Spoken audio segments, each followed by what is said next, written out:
Good morning, everyone. In this video, I'm going to be talking through that Unit 4 Inverses Extra Practice Worksheet set. This I would like you to turn in with your actual practice set. So this is assigned for homework. So there's a few of these that I just want to go through with you guys together to explain what the directions are asking for. So first, you'll be stating the domain and the range for the original function, f of x. Then you'll find an equation for the inverse of f of x and state its domain with any inherited restrictions from the original function. So folks, notice that there are instructions on which problems I would expect you to use a calculator on, but all other problems you would be expected to not use a calculator. You can go ahead and cross off number 8. It is just absolutely awful, so forget about that one. You can cross it off completely. And we're gonna go ahead and go through number 3. So first, before I type this in on my calculator, we're gonna go ahead and trap the top and trap the bottom in parentheses. So typing that equation in. My domain, I should already know just from looking at that setup that our domain is going to have a restriction at x equals -1. So that's the one x value that it can't be equal to. And if I look at my graph, we also see that the range, sorry, my phone is, there we go. We also see that the range is leveling off. So my domain, I have a vertical asymptote at -1 that I can tell from the restriction. So domain is -∞ to -1 with a parenthesis, and then union,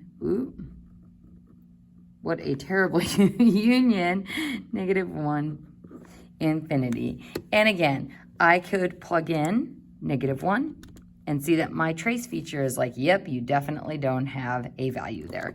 So that's the only restriction on my domain. Now for my range, we're going to have to use either our trace button or table as to try to figure out where this horizontal asymptote might be, because it definitely looks like it's leveling off there. So my range starts at -∞ and is leveling off at some value. So I'm gonna go to my table ask, nothing in there. So 100, 1,000, a really large number. And it looks like it's safe to say that we have a horizontal asymptote at 2. So then my range goes from -∞ to 2, union 2 to infinity. All right, folks, so that is the domain of our original functions. Now we are ready to find out what the inverse of this function is, making sure we first replace that f of x with y. So y equals 2x minus 3 all over x plus 1. And now we are going to switch x and y. So x equals 2y minus 3 over y plus 1. And to find my inverse domain and range, we simply switch those expressions. So my domain of the inverse would be -∞ to 2, union 2 to infinity. Now, it doesn't ask you to state the range for the inverse, but my range for the inverse would be the domain of my original function. So this is my inverse domain. So notice that it is inheriting the restrictions on my original function. So now, similar to what we did in the notes, we are going to need to get our y's together. I'm first going to multiply by that denominator to get it to be at ground level. So goodbye y plus 1, distribute, and we get xy plus x equals 2y minus 3.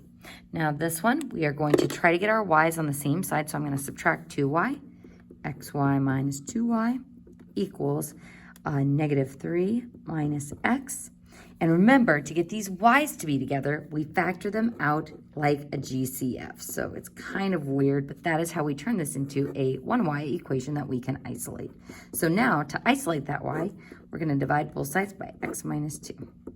And remember, folks, that fussy little detail is after we have gotten it to be a y equals equation, we want to replace that y with that inverse function notation. So the inverse of our original function is equal to -3 minus x over x minus 2.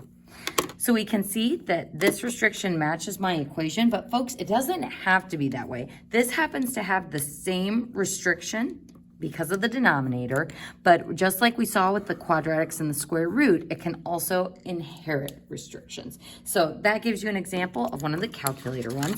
We're now going to turn and do one of these square root problems. So looking at number 5, to determine the domain and range for this one, I'd like you to do it without your calculator using transformation rules. So that -3 on the inside of my function moves us to the right 3. So that means my vertex would be at 3, 0. And then swoosh, just a regular old square root function. So that's roughly what my graph would look like. So my domain starts at 3 and is covered going to infinity. And my range starts at 0 and is covered going to infinity. So there is the domain and range of my original function. So now we want to find the inverse equation and the inverse domain and range. So first, I'm going to replace f of x with y. We're going to switch x and y, because again, switching x and y is what inverts it. So x equals square root of y minus 3. And then to invert my domain and range, my inverse domain would be the range of my original function. So 0 to infinity. So this function, this inverse function, inherits the restrictions on my original function. So folks, when I go to solve this for y, how do I get rid of a square root? We square both sides. So x squared equals y minus 3. We add the 3. X squared plus 3 equals y. And then we need to include that inverse function notation. So replace that y with the inverse of f of x. And then x squared plus 3. All right, folks, so this is why it's important to consider inherited restrictions. If I didn't have any of this, we would just say, oh, it's a quadratic and the domain is all real numbers. But this isn't just a quadratic, this is the inverse of that square root function. And when we invert a function, it inherits any restrictions that it had on the domain and range. So when I switch the x and the y values, the domain becomes the range becomes the domain in my inverse function. So folks, this is just like the example that we did in the notes. If I find that, that says, hey, if you've got a square root function, that's all fine and dandy, but when you find the inverse, we don't want to pay attention to the part of the quadratic that's not actually the inverted part of that graph. If this has restrictions on its x and y values, then this should have restriction on those flipped x and y values. So that is why we have to rely on these inherited restrictions to figure out our domain. So I would put a star by this, and maybe in big letters write inherited restrictions.